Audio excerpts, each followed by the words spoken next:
Vamos lá, crianças, vamos para mais uma aula de português, língua portuguesa.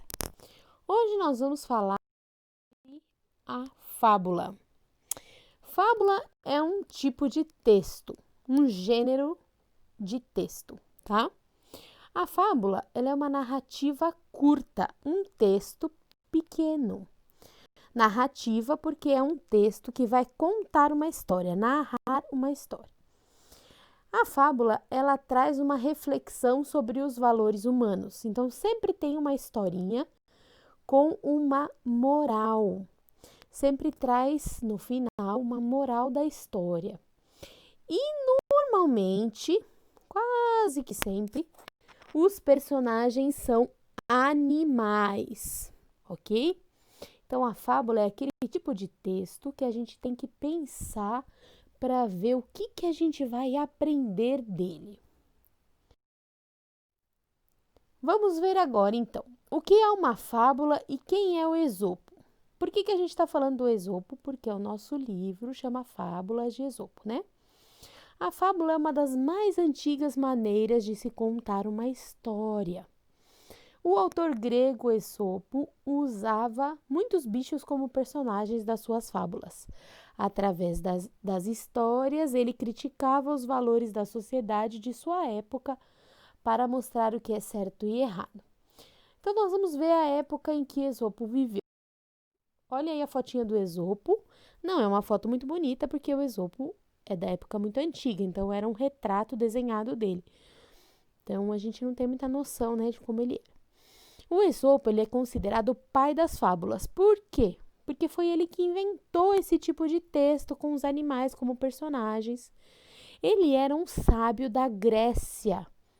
Ele era muito letrado, ou seja, ele era uma pessoa que estudava muito. E ele nasceu em 620 a.C., ou seja, antes de Jesus nascer, 620 anos antes de Jesus. Olha quanto tempo isso. Na Frígia, ou seja, um local na Grécia que chamava Frígia. Ele contava suas histórias para o povo em praça pública. Então, nessa época, não tinha livro para escrever e anotar as histórias como a gente tem hoje, com imagens e tudo bonito. Ele contava as histórias.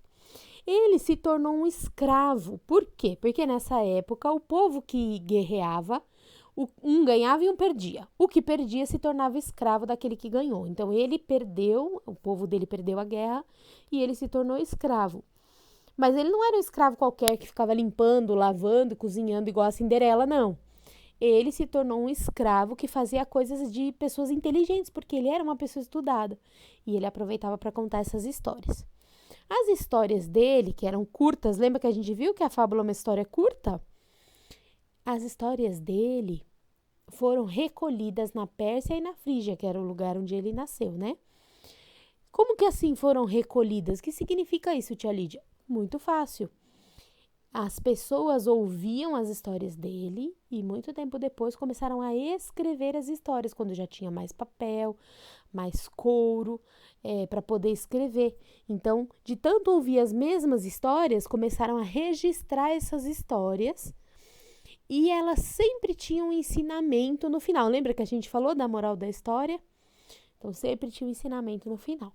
Vocês que estão lendo o livro das fábulas de Esopo, cada vez estão lendo uma história, copiando as regras de fonética, tudo bonitinho. Lembrem quem era o Esopo, como que funcionam as fábulas, para vocês aprenderem os ensinamentos. Ok? Beijo da tia Lídia.